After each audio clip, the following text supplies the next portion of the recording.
Bonjour, Frère Henri Ipézé, Église Philadelphie, version numérique, petit troupeau. La paix. Jean 14, 27. Je vous laisse la paix, je vous donne ma paix. Je ne la donne pas comme le monde donne. La paix est liée à une personne, notre Seigneur Jésus-Christ. Ainsi, si Jésus donne sa paix, et bien le monde aussi la donne. Puisque Jésus va dire, je ne donne pas comme le monde donne.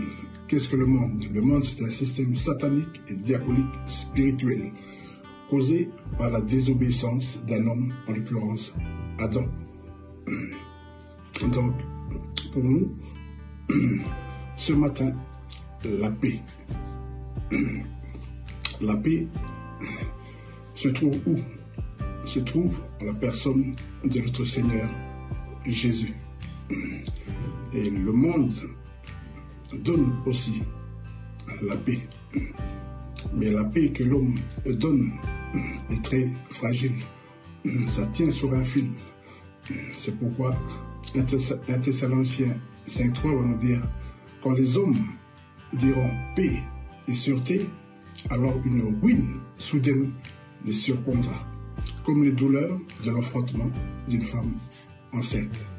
Voilà ce que l'homme propose, parce que en l'homme, il n'y a rien de sûr.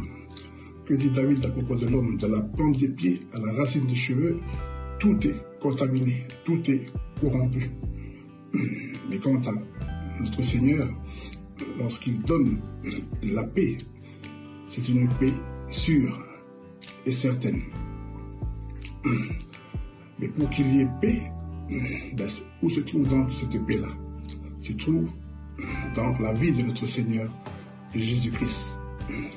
Donc, à cause de la désobéissance du premier Adam, voilà, tout a été contaminé. Il y a eu un véritable désordre, un véritable schisme.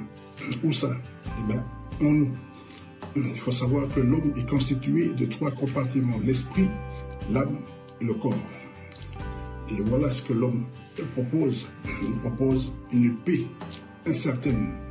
Il propose une paix fragile. Nous voyons dans le monde entier, lorsque les hommes font des accords de paix, voilà, quelques temps après, ils se mettent encore en guerre, en conflit. Dans notre pays également, tous ces accords, on le voit, sont très fragiles, très fragiles. Ça tient sur un fil, on voit déjà les tensions.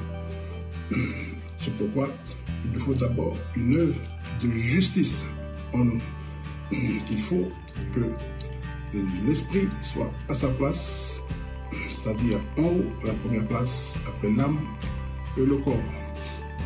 C'est pourquoi Paul va dire dans sa lettre aux Hébreux, parlant de Melchisedec, Hébreux 7. Voilà, Melchisedec va venir au devant d'Abraham, qui a été vainqueur de plusieurs rois, qui va le bénir. Et donc, Abraham va donner la dîme de tout. Et on va voir la signification de Melchisedec. Qui est-ce que Melchisedec? Melchisedec, c'est une figure de Christ. La signification de son nom, roi de justice d'abord. Voilà. Puis, roi de paix. Alors, on ne peut avoir que la paix que si il y a une œuvre de justice. Il faut que justice d'abord soit faite afin que nous puissions bénéficier de la paix. Voilà, c'est pourquoi il nous faut impérativement Hébreux 4.12 pour qu'il y ait cet ordre encore intérieur. Mais il va sans dire qu'il faut, pour avoir la paix, au commencement, il nous faut la nouvelle naissance. La nouvelle naissance, c'est quoi? C'est l'acceptation en soi d'une nouvelle vie.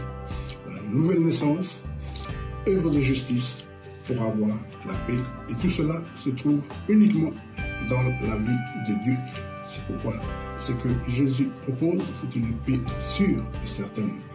Et l'homme, nous dit l'apôtre Paul dans sa lettre aux Thessaloniques, 1 Thessaloniciens 5, verset 3, lorsque les hommes diront paix et sûreté, alors une ruine soudaine les surprendra comme les douleurs de l'enfantement. Voilà. Donc, vivons de la vie de notre Seigneur Jésus et laissons-le faire.